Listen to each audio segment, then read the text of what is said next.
Welcome. You are at the CCC. Where there are no outside issues. Hi, my name is Bonnie Violet. I use she, her pronouns. I'm a trans, femme, genderqueer, spiritual drag artist, digital chaplain, and person in recovery from many of things. My name is Anthony. I am a sixth-year doctoral student in clinical psych. I'm getting over a cold, and I care about you. Yes, and I'm Lulu, and my pronouns are he and him, and I'm a former Miss Castro Country Club. I'm in recovery for drugs and alcohol, crystal meth. And you're drunk right now. Yeah, exactly. I'm drunk right now, and I am always in search of balance. And each week we will provide and create a brave space where we engage in conversation around topics of recovery. Yes, and our intention is to hold and inspire better spaces for those people in recovery. By tackling topics used to separate us. But before we do that, like, subscribe, and ding that bell. Ding, ding. Oh my God, it's like things Yay! are back to normal. He's right at just the right point. She did it too. Okay. I did. I completely jumped ahead. I'm sorry, Lulu. It's been a while. We haven't been together in a while. I know we missed you last week, I guess. We already just cut you out of the script. I was like, I worked 9 days straight. And so I was just like, I'm just going to do it. I don't need to kind of cause any more confusion. We did throw a little shade at you because we you didn't really say why you weren't going to be here. Not that you had to. Hold on. There's no we in that. Bonnie Violet threw shade. Oh, you threw a little. You didn't stop the shade. Well, of course, it's like I would expect nothing less, but it's like, first off, I was afraid for my safety. First off, you didn't ask, so it's like not asking is the beginning of it. It's like not like I said, it's not like I didn't say anything. I just didn't. Whatever. I'm wondering. Right. Well, and it didn't really matter why either. Yeah. Yeah, I guess not. We're really. Did you see that? We were really good at passing the buck. Yeah. It's like no, this is why. That was really good. It seems like old behavior. Absolutely. Mm-hmm. Like right. Yeah. No is a complete sentence, right? You two are terrified of me. No, you know what I will say? I did. Your absence was felt. Okay. Your absence was felt. I appreciate that. Mm-hmm. It was. Yeah. It was felt. Yeah. It was felt. What did you feel? When you really have to take a dump. Oh. No, we just had a little bit more space to fill. That's all. Yeah. I got to listen to Anthony a little bit more. You're saying that I talk too much? No, not at all. Bonnie Violet was sure to pick up where you may have left off. Yeah, because Anthony didn't cut back at all or add more. Love this. I'm just saying your absence was felt. Right on. Yes, it was. You know what I do? Like a bowel movement. I'm gonna. You're still going with that. It's like relieving. I'm gonna let it go. I know, exactly. So, how is everyone? I'm good. I was in Palm Springs just recently. I went for a conference, and there was an actual hurricane. Like it was the tail end of Hurricane Kate, and so while it wasn't an actual knocking down trees and buildings hurricane, it was raining in Palm Springs. I've never been to Palm Springs with the rain. I thought it was always dry, and like I was telling you before, it's like it was hot when I left here. It was really hot when I left here, and then raining there. I'm all, oh my God, it's the end of days, and so I took the Bible out of the. No, you didn't. No, you didn't. I made sure that you went to Revelations. Yeah, it's the end of days. Other than that, it's like things have been really good. That's good. Oh, I'm going to go see Moulin Rouge today. Oh, that's exciting. Yes. Oh, on stage. No, I'm sorry. You were gonna be sassy. Yep. You were gonna be sassy. Yes, I'm going to go see it on stage. It's music. That's something I've always wanted to see, on stage, that I haven't gotten to. Yeah, it's good to have you back, is what I was saying earlier. Thank you, appreciate it. Yeah, I love Moulin Rouge. I would love to see it live. Wasn't it originally designed? Well, it's based on the real Moulin Rouge in France. Yeah. Yeah. I mean, wasn't it based on the movie? Yeah. The stage play definitely take on a movie, but I think it's based on the actual Moulin Rouge. Come What May was my wedding song. Oh, nice. Oh, that's crazy. You just said that because I was singing it in my head right now. For your wedding? No, I was singing it in my head, and then you said that song. Yeah. Got you. Come What May, it wasn't though. How are you all? How are you all doing? Wow, we are really all over the place. Yeah. I can jump in. I have a cold. I'm getting over a cold. You may remember I was in Mexico City for my birthday. Yeah, I saw pictures. Yeah, it was great. It was. I had a lot of fun. It was inspiring. I loved it so much. I was like trying to figure out how I could move there, and that isn't practical because for a bunch of different reasons. Anyway, but I do want to go back. Overall, I'm really good. I am still feeling a lot of stress. I have a lot of things to like, a lot of deadlines coming up, and I'm actually really late on some of those, but still grateful. Still grateful. Okay, that's it. And Bonnie? That's great. Did Bonnie, did you say how you were doing? Yeah, I didn't, but yeah, I'm just moving again. I just left one place, now I'm in another place, and I'll be in the Bay on Thursday, which I'm excited about. Nice. Kinda. Like I'm excited to be there, but I'm just tired of traveling. I just want like I can't wait to just land somewhere. We had Gay Pride this weekend, How was which it? was really kind of cool because I hadn't been here in like 10 years and like I'm like kind of a new person, but I'm not. And so it was kind of cool to like to go out and like because I just don't know how people are gonna accept me or like how people are gonna respond. And so it was kind of cool just to go out and like be forced to like connect with people I haven't seen in years. And it was actually just really good for my spirit. I feel a little bit more like, I don't know, at home and feel safer the last couple of days than what I had been feeling. So that feels nice. I just noticed that your headset is blinged out. Yep. It's been blinged out for months. Maybe. Well, I'm such an alcoholic. I'm so self-absorbed. Yeah. I only see what's like right by my nose. Mhm. Like a cat. Didn't you know cats can't see within like 2 inches of their Maybe face? that's why they They're seem like- so. Oh, really? Maybe that's why they seem so. They have aloof really and, bad like, eye. whatever. Yeah, they just can't see you. There's a big spider coming at me. It kept going. Oh, Sorry.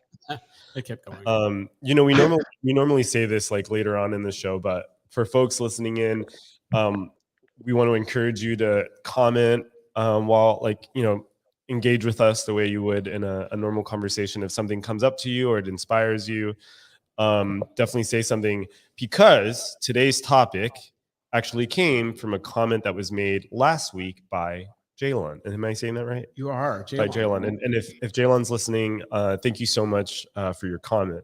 So what Jaelon said in response to our conversation about recovery is, what's the point? Right? Is that what it was? Yeah. Or what's this? There's the full statement if you want to read it. Okay. So this is what Jaelon said. My sponsee is having issues with recovery and their willingness, and often asked, what's the point? And I don't have an answer. I didn't question the program when I started, and I feel like in order for me to experience the promises, the answer lies in trusting this process. Well said, Jaelon. Yeah. So, folks listening in, let that marinate. If it inspires anything, if you like it, if you hate it, comment. Let us know. Yeah. Well, we'll start off the conversation. What comes up? Like, what's the first thing that comes to mind when you hear that question? What's the point? Well, I go right to why I got sober. The point of it for me was that my life had gotten so small, and that I had no hope. I had no like, everything was gray, and I wanted color. And so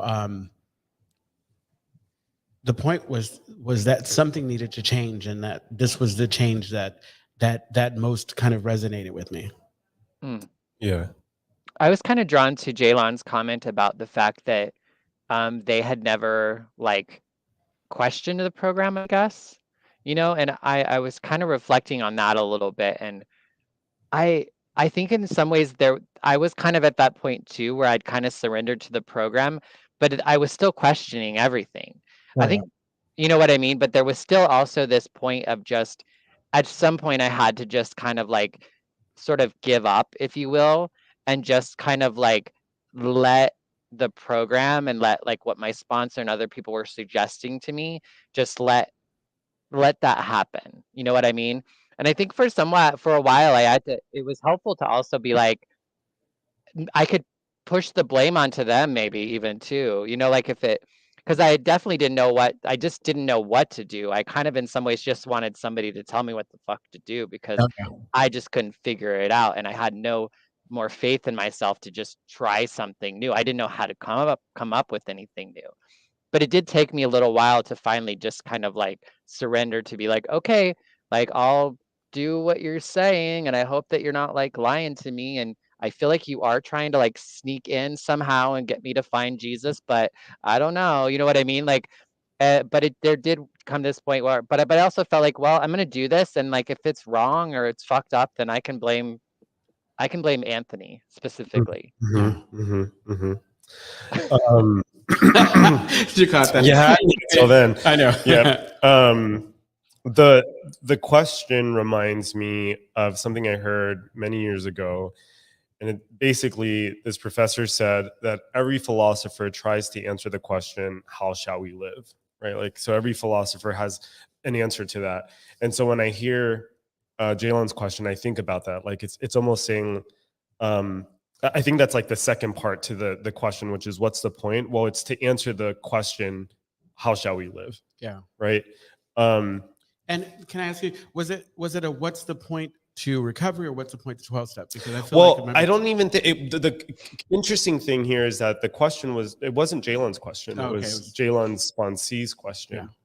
Yeah. And it, speaking from my own recovery, this shit only started to click. Like the promises only started to come true, like Jaelon said, when I stopped fighting. Like Yeah. it says in the big book, we resigned from the debating society.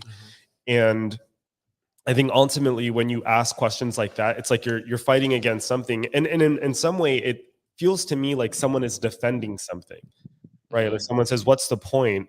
They're defending something, right? Like, because if you ask, like, what's the harm in not having that answer? What happens when you don't have that answer? Yeah. Yeah, so that's what comes up for me. I feel like I always, like with my sponsees, it's like I've never really had the direct question, but it's like it's not that I need to answer. It's like I think that we always try to agree. Like you need to decide that for yourself.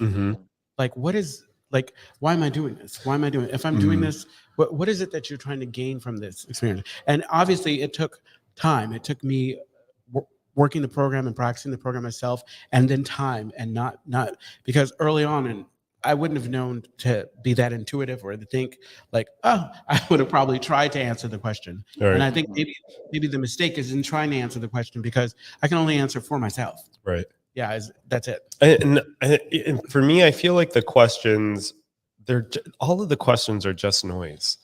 Like what does the answer, if I gave you the most concrete answer, how does that change the very moment that we're in? Because that's the only moment we have, Absolutely. And it also just makes me think, like, if I were to engage that question, because I certainly have had sponsees that do that, my initial reaction is, that's adorable. You know what I mean? Like that's so adorable. You're like, like it's not novel. You're not the first person. You're not throwing me off. And where was I going with that?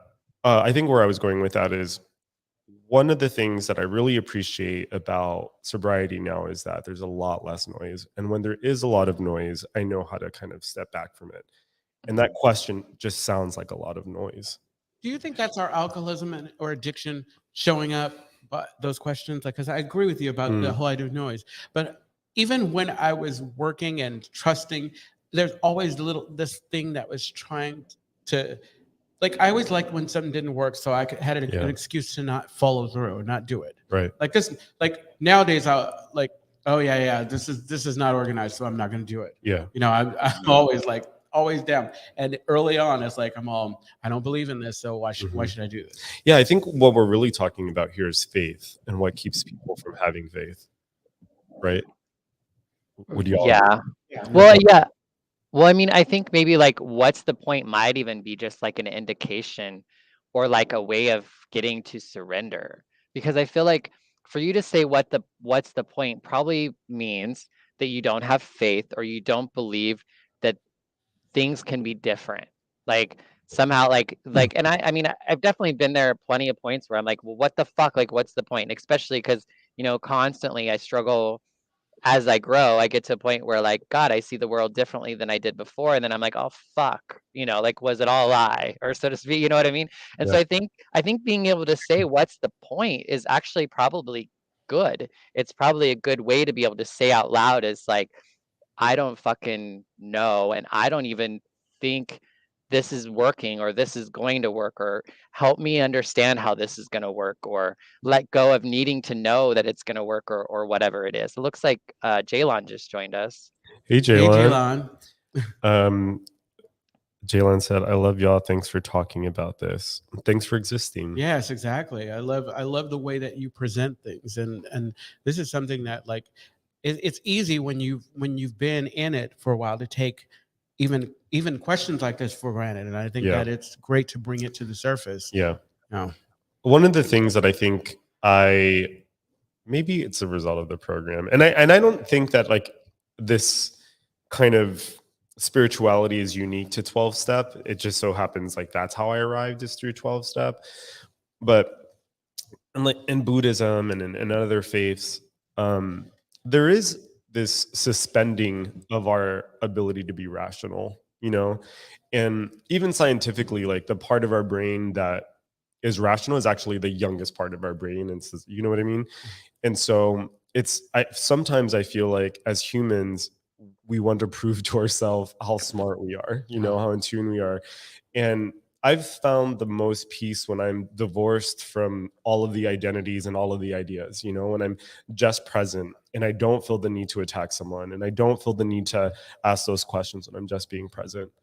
But it's taken so long to get there. When I was in early recovery, I had all of the questions. I went back and I totally forgot that I used to send these long ass emails to my sponsor because I thought I was fucking philosophical.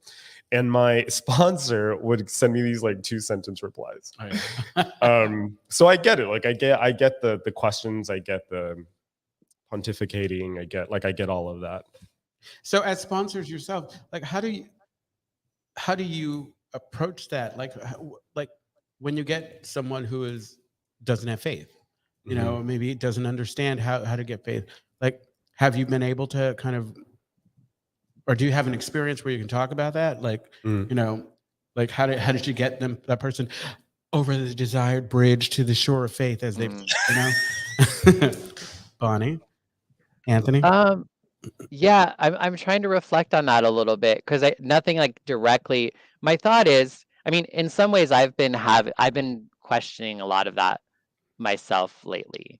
Not like I've been having some of those questions of like, what's the point? Not necessarily about like not drinking or using, but like, what's the point in living, or what's the point? And that sounds like very like scarier than it is, but it's kind of like the reality of kind of like, what's the point? And I mean, I guess I don't know. I mean, my thought is to ask more about that. Or maybe even just like hold space for them and Yeah. listen to them say that, and maybe have them maybe pray or talk with other people about maybe, what helps them. I mean, I've been struggling with having my own ability to say like, oh, well, this is what I see, or this is how it is for me. Not that that's always helpful, but I think maybe sharing my own experience with that, if I understand the point at the time, Yeah. and then just encouraging them to ask others. And I think prayer and all that, because I think when it comes down to it, it's like, where the fuck is God and all that? And if you're living a spiritual way of life, like that's always the question. Well, where's God in that? Yeah. And I think once you can get into that, then I think it kind of lets go. Like the point just kind of follows. Yeah, I can agree with that. I just heard, were you going to say something? No. I just heard this, Sigur. Are y'all familiar with that band? They just released a new song. I think they released a new album, but the song is called The Art of Meditation. And in it, they have Alan Watts, who's a spiritual teacher, talking throughout some of it. Yeah. And he said something really beautiful today. Well, what I heard today was, so are y'all familiar with like the Om? Yeah. Like from like yoga and other Mhm. faiths. So what I've read, from my understanding, Om is supposed to be God in sound. Uh-huh. And today he said the reason why it's God in sound is because you have to use your entire, like it starts at the back and it comes to the front. So you go through your lips. And so he said, every conversation and everything we hear is Om, is God. Right? Yeah. And what that did for me when I heard that was, it made me feel like, oh wow, everything's meaningless and meaningful at the same time. Right. Yeah. But that is a spiritual position to be in, and it requires me to not be rational. Yeah. Well, yeah, Right. definitely. Yeah. I think that how I answer the question, or how I've worked with sponsees. I love what you said about holding space for it, because a lot of times what I'll say is like, you were in the right place. You were in the right place, meaning it's okay to question, but I think in questioning, still do the work. Mhm. You do the work. You're here for a reason. Do the work, and more will be revealed. And sometimes it takes a little while before you come to that understanding. Like for Right. me, I always get chills when you're working with a sponsee, and then they have the aha moment. Right. And they have that moment, and they come to understand on their own. It's like, I don't need to figure this out for you. What I need to do is just to be here on this ride with you, answer questions when I can, and also trust. I'm not the only like I'm not the only person you can talk to. We have a circle of wisdom. You have folks Right. that you can bounce your ideas off of, Right. and eventually, what happens, or what has happened, is that folks get the understanding. Some people get it quick. Some people, like when I came in, I already had like a relationship with a God that I wasn't offended by. Uh, and that's important. I didn't have a relationship with the God that I wasn't offended by, but through the program I was able to then change it and really kind of build a relationship with. So, but then you have folks who come in who have so much trauma around that relationship, or who have never had to believe just because that's how they were. And so, I get to be patient. I no longer need to make what I think about what you think, or my timeline your timeline. That's important. Right. Yeah. Right. I was going to say that I think Freud said that our desire to have God is much stronger than our desire to have sex. Right. So, like, even people who believe that, well, have you ever been horny and like there's like a carnal, like, so if If you I believe, think, yeah, I think even people who are atheist actually have a strong desire to believe in God. And it may not be the spiritual God, but everyone needs to believe in something. Otherwise, you're kind of, it's like that bait and switch in the book and stuff, Mhm. yeah, where they build it up to say you believe what you want to, but then in the end they say, I don't think people who say that they're atheist or agnostic mhm, truly are, because yeah, you've always believed in something, whether or not it was right, financial, whatever. yeah, There's faith. It's just a natural thing that we all kind of, yeah. yeah. Sandy Beach says something like that in one of his tapes, where he says, we start off saying that your higher power can be anything, but if you've been around long enough, you realize and learn that it's God. Yeah. Yeah. Well, I mean, I think that's kind of like the idea though, like did did God create us, or did we create God so that we did God create us to live, or did we create God so that we can live? Because I know, especially in like early recovery, like I was just desperate to, like, I needed something else, and something outside of me, like, because you fuckers couldn't do it. You know what I mean? Like I had lost faith in humanity. And I had really not in this sense, but I didn't believe that humans could fix me or help me or make me okay or help me understand, like, what's the point, if you will. And so God or something outside of our understanding was in some ways more easy to understand than, like, you know what I mean? So I feel like sometimes, like, and sometimes it didn't matter. Like, I don't care if I create God if I created God or not, as long as it's causing me to experience life in a better way, for me to be better in my life and with people in my life, then who fucking cares if I made a God up that um is real or not? Because in and of it, just creating it and living it into it actually does mean it exists. Just Right. maybe not in the form that we might think a God has to be or whatever. I don't know. Absolutely. Yeah. I think too about how, if say someone is an atheist and say someone is not in recovery, I think that the same question I think I would pose to them would be, what would your life look like if you let go of all the thoughts and all of your convictions? Like, what would happen? Mhm. Right. And I say that because I think in the 12 steps, and I've heard this said before, that the 12 steps, every single step is about getting us to let go, right? And my sponsor said to me very many years ago that the steps, all that they're doing is it's clearing the path between me and God. And I think what I understand from that now is like I can only access God when that path is clear, right? When all the noise, like despite the noise, I can kind of cut through the noise or I can silence the noise. You know what I mean? I heard the coolest thing. Speaker at this conference this weekend closed the conference with was like, no matter how far away you've gotten from things, it's only 12 steps to get home. Oh, that's so good. That's so good. I'm like, okay. Oh, that's so good. Yeah. I love that. I also get creeped out when people use the word home because it sounds very like welcome home. Well, I know it's like because of all the things, but no, I knew in the context, and so it's like I'm all okay. I get this, and also we're all high on conference spirituality. Yeah. It's also that. Go ahead. No. Well, I was thinking though, like, because I was just in that idea of like I guess if I created a God to help me, like eventually, like I think I've come to a point where I can no longer create a God that can serve me. And so I wonder if that means really actually getting to God. I don't know. You know what I mean? Like I just feel like I'm in that interesting space of like I don't know how much more of a God I can create. That I don't know that like.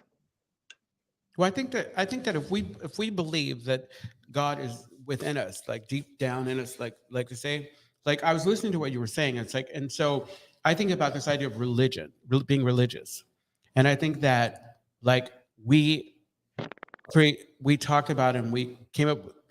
And I'm thinking more globally this concept of what a God was, and this God just happened to be punishing and punitive, whatever, and petty and not of love or whatever. And I feel like this process that we go through in clearing a path or whatever allows us, and then coming up with this concept allows us to open our minds to what a God could be.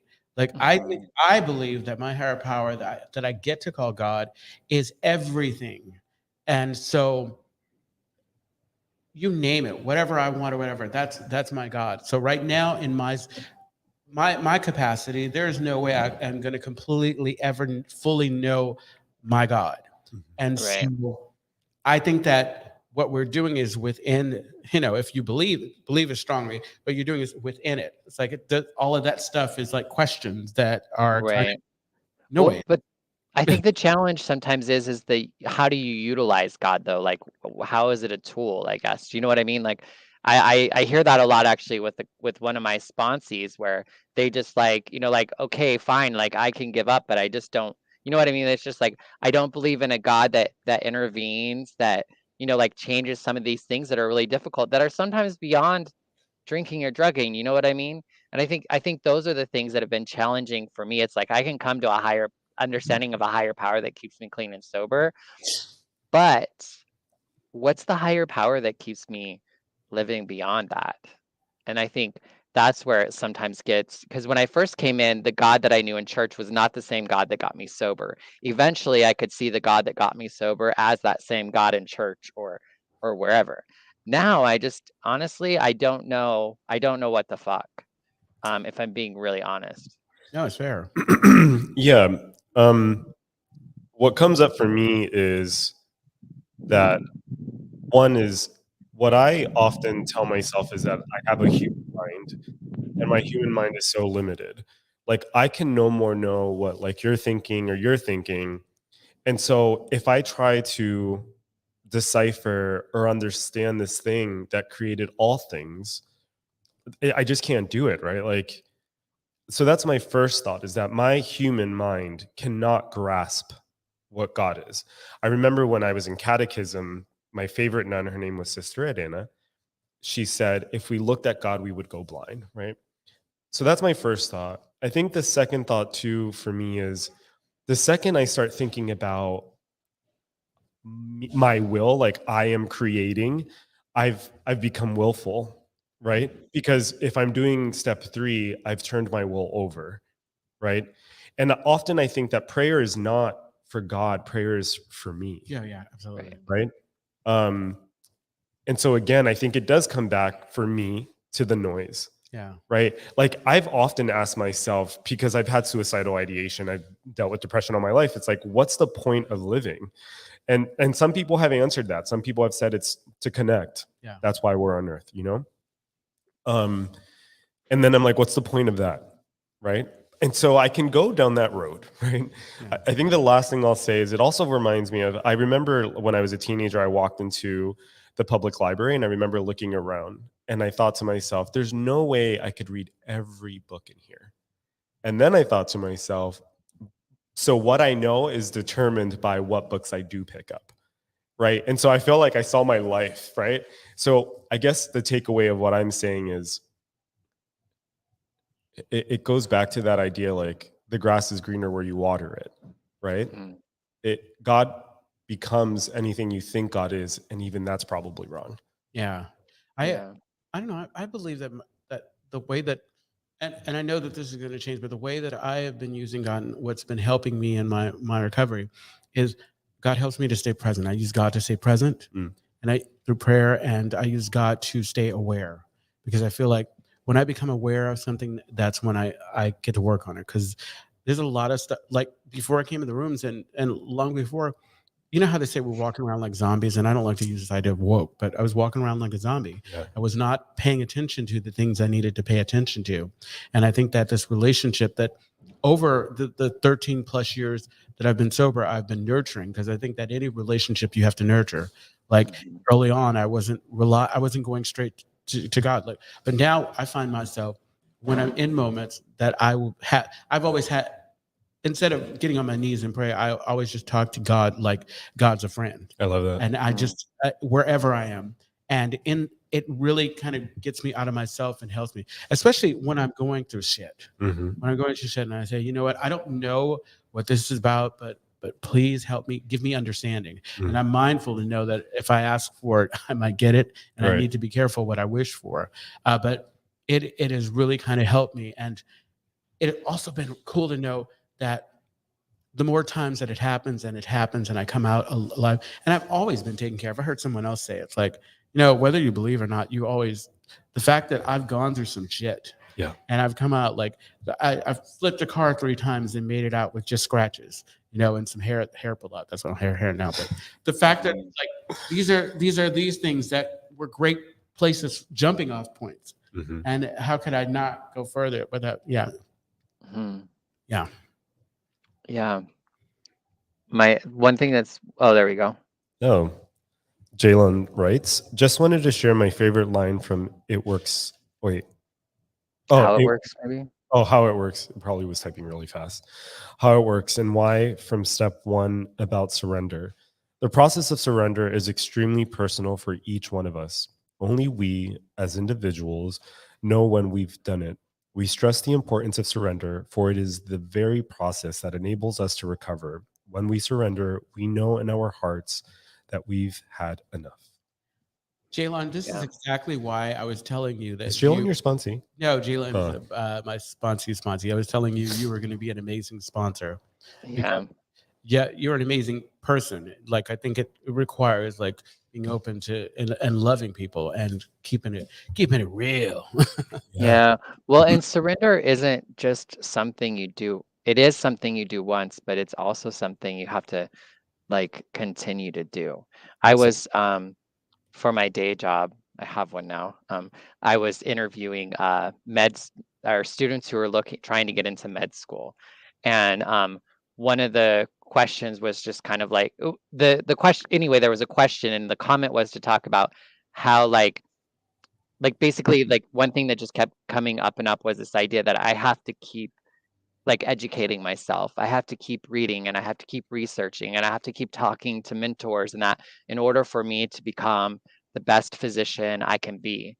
And one of the people actually said the best human I can be. Like what else is there for us to do as humans than to better like come to understand ourselves and the people in which we are, in life with, yes, that makes me a great physician, but it also just makes me a better human. Um, yeah, it's interesting how these things sometimes fall into your lap. I think I could probably gain a lot from reflecting on what these students have been sharing with me. That's awesome. It's interesting to me that we started off with the question, what's the point? We landed on God. That might have been my fault. I'm very God-centered right now. I think we would have all gotten there. Yeah. I wanted to say one thing. We're at our last 10 minutes. I wanted to say one thing. I had a conversation with my friend Emilio not too long ago, and he was raised in the church, and I was raised in the church too. But I'm Catholic. I don't know. Maybe he's Baptist.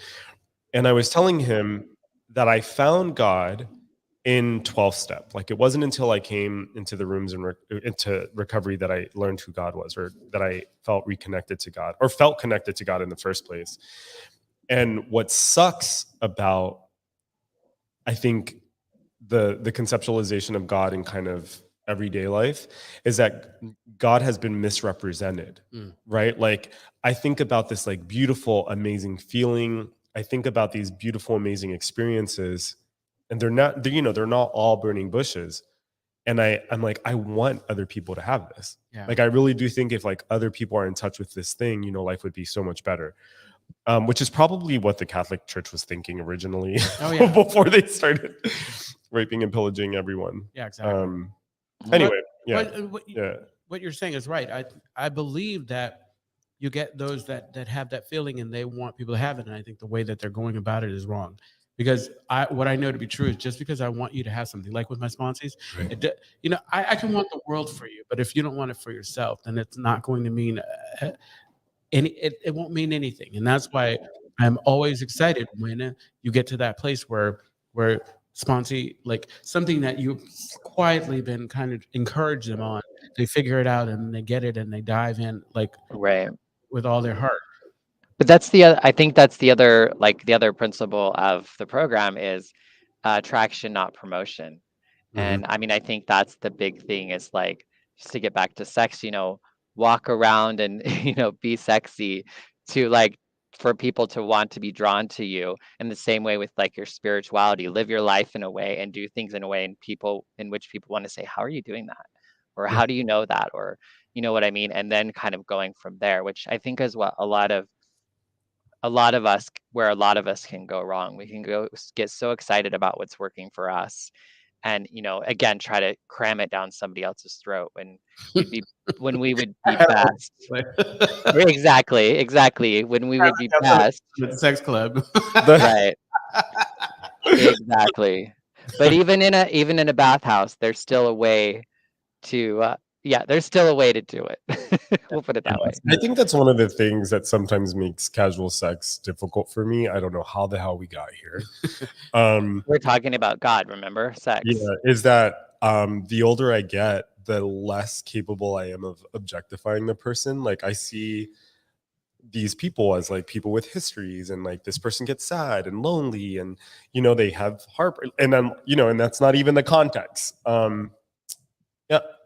Well, and I think part of that is probably you come to seeing yourself as more than an object. I think that probably has more to do with how you maybe see yourself or see the situation. Because I don't think there's necessarily anything wrong when we were in those moments of being objects for one another, as long as there was, good coming from it. I think we just get to a point where I think we see ourselves differently. Yeah, exactly. Like once you start expecting, or once you change what it is that you're willing to take, then it's easy to kind of I mean, I think where I'm coming from is this idea that even if I'm objectifying this other person, I am like my body is physically responding to this other person, and their body's physically responding to me, and that has an impact that we can't control. And I think that, like, I think about like what happens after this, which is how I think I learned that that intimacy is more of what I'm interested in these days than actually getting off. And on that note, we have 5 minutes to wrap it up. Yeah, so if you want to get in touch with me, you can always reach me on the gram at LouisLou86. Oh, good job. Good job. Our Brandon. producers Louis- sleep at the wheel LouisLou86, and you can always direct message me. I will answer. because he's eating snacks. And you can reach me, Bonnie Violet, at A Queer Chaplain on YouTube, Facebook, Instagram, and TikTok. You can go to aqueerchaplain.org. Also, if you're in the Chicago area or want to be in the Chicago area, in October 7th, 8th, and 9th, I'll be hosting a Drag and Spirituality Summit. And part of that will be a panel of sober drag artists talking about drag and sobriety and spirituality. It'll be in person, but it'll also be there'll be live stream as well. That sounds Join us. amazing, Bonnie Violet. Yeah. And if you want to reach me, you can hit me up on Instagram at alucasccc. Listen, there's not a lot on there, but if you send me a DM, I promise to respond. And you can also email us at podcast@castrocountryclub.org. And then lastly, we have our speak pipe. What's that? I'm happy you asked. Speak pipe is kind of like an old voice messaging service. There are probably people listening to this that have no idea what I'm talking about. Basically, you go to this link, you leave us an audio message, and then we will hear that audio message. And we may play it the next time if we. Yeah. Yeah. And then one thing we haven't been saying, or maybe is that we don't represent anyone. No, not we don't. We are not ambassadors for any program. We are only not even ourselves. Not even ourselves. We're only speaking from our experience. But we want you to know the Castro Country Club is a safe and sober community center for all people and a refuge for the LGBTQ plus recovery community. They provide. Go ahead. Oh, they provide programs and services that help people change their lives by supporting personal growth. Bonnie, you want to read that? I don't think she can see it. What am I reading? Yeah, she can't see it. Yeah. Go ahead. Their vision is to reduce the suffering of addiction by connecting people to community, opportunity, and support. You can find more information at castrocountryclub.org. Tune in. Oh, sorry, my bad. Go ahead. I was going to say tune in every Tuesday at 4 p.m. Pacific Standard Time when we go live on Castro Country Club Facebook and at the CCC on YouTube. The link is in the description. Yeah, and I just want to add again, tell your friends about us. We are every month we have more and more people subscribing to us and listening in, and we're so grateful to all of our loyal listeners and people who chime in and who have supported us. Thank you. Love you all. Thank you for another enlightening talk. But we want to just send a lot of love to the folks out there who come back, who've been talking about us, and spread the word.